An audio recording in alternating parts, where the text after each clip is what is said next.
Hey folks, Pat Deegan here. Today I want to tell a story. I knew this guy.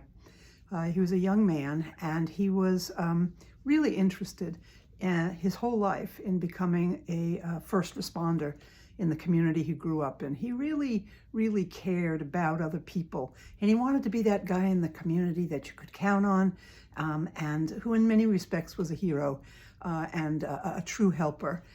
And this is what his goal in his life was all about.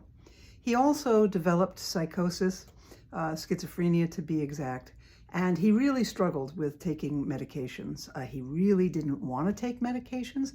He believed that he was not really mentally ill.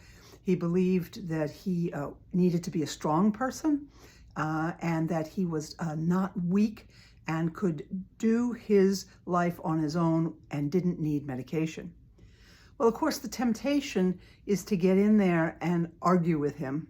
The temptation for those of us who are trying to be helpful sometimes is to try to engage with his belief and try to dissuade him from his beliefs and, in a sense, present our beliefs as the truth. But what we know through neuroscientific studies is that when we engage with people around their beliefs and we try to change a person's beliefs, guess what happens? The belief becomes stronger, right? So what works instead is to engage people around, instead of their beliefs about medication, to engage people around the values they want to live their lives by. Now, what ended up happening for this young man is that he was completely off meds again, and he was in line at a department store, and he began hooting and hollering at his distressing voices, and he frightened the cashier, and the police were called, and he was taken to the hospital.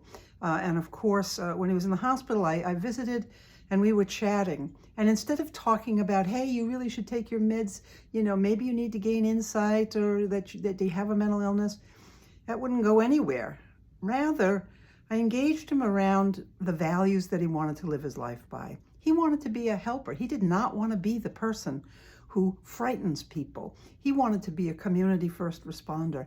And it was really interesting because around that topic, the values that he wanted to live his life by, we had real clarity and real common ground. And he was eventually able to make really significant progress on his recovery, and today is a first responder. So don't go up against beliefs and trying to dissuade people from their beliefs. It only reinforces beliefs. Instead, talk to people about their values that they want to live their lives by.